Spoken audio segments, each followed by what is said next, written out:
Are you oiling your scalp and it seems like it's just itchier and more inflamed and your flakes are getting worse? Or if you are someone who knows you have seborrheic dermatitis, you want to listen to this. Hey guys, Karen with Curl House. I am a licensed cosmetologist, a certified trichologist, and the owner of the fabulous Curl House collection of products. And I help women to grow and maintain healthy, natural hair. So all month long, I've been putting out videos on scalp care, and the need for us to reset or cleanse more the scalp, really to bring the scalp back to balance, because I feel like the scalp just don't get no love, you all. We just put so much focus and attention on our natural hair, and we don't take care of our scalp enough, and we are dealing with so many scalp issues, hair loss, dry, itchy scalp, or seborrheic dermatitis, which is another scalp disorder. So I've really been encouraging women and a few men to reset their scalp. So now today, I'm going to continue to talk about scalp care, and I'm going to talk about why you shouldn't oil your scalp if you have a certain scalp disorder. Now, I am not an anti-oil person. I've said it in my videos. I've said it everywhere. I'm not against oil in general.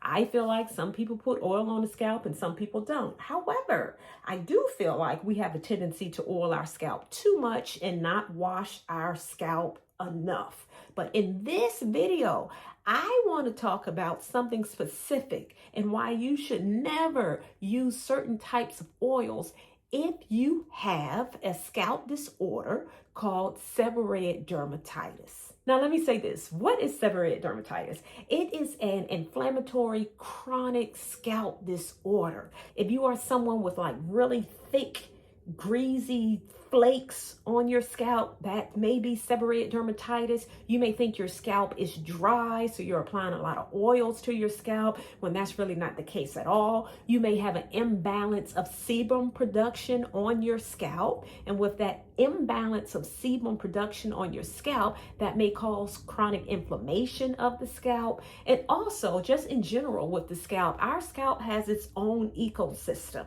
and which means it has sebum, it has dead skin cells. It's the environment in which the hair grows. It also has something called yeast, malassezia. Now, this is the issue with seborrheic dermatitis. Seborrheic dermatitis and malassezia, I don't think they get along too well.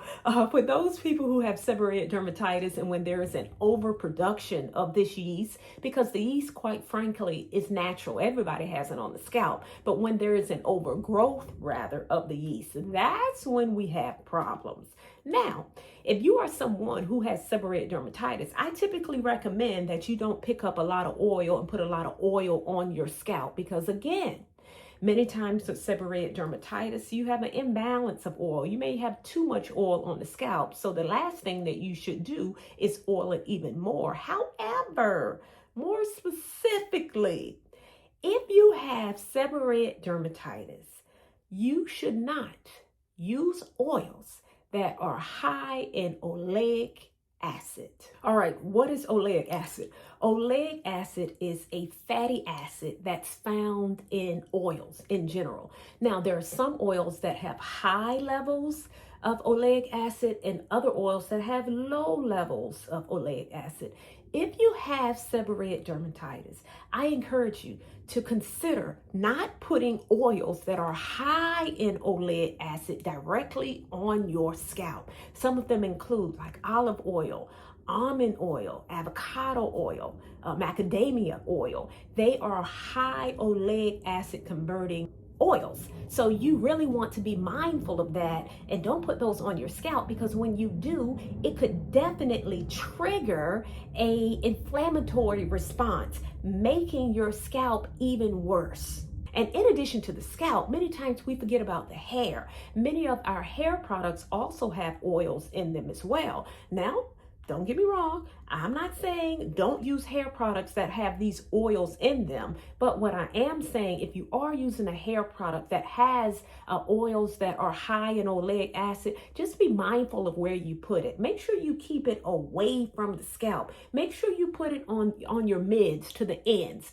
Don't put it close to the scalp. So if you have seborrheic dermatitis, just be mindful of products and be mindful of oils that are high in oleic acid. And definitely do not put them on your scalp. Some people put oils on their scalp, some people don't. As I said earlier, the issue is not cleansing the scalp. We are not cleansing the scalp enough. So that is what's key, that we need to cleanse our scalp if we're putting oils on the scalp. But I'm in the process of doing a reset challenge. It's the middle of a 30-day reset challenge.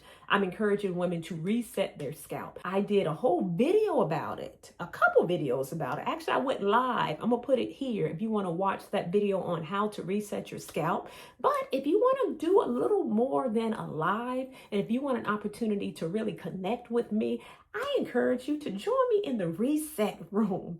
The reset room is my actual Zoom room where I have people come in, I see you, you see me, we can talk, we chat, we interact, and I will teach you more about your scalp.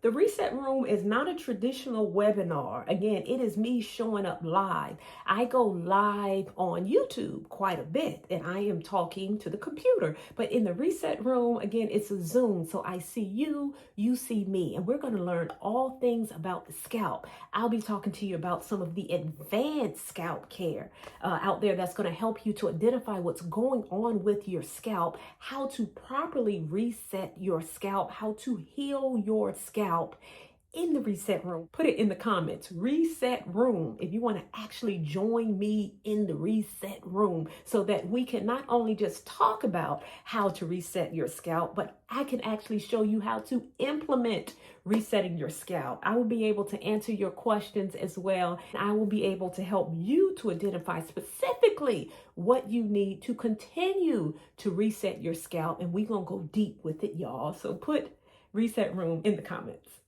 Okay, guys, if you're looking for an amazing product line that's going to help you to grow and maintain healthy hair, I encourage you to consider the Curl House product line. All right, if you like this video, give me a thumbs up, like the channel so that you do not miss a video in the future. And until we talk again, stay fabulous.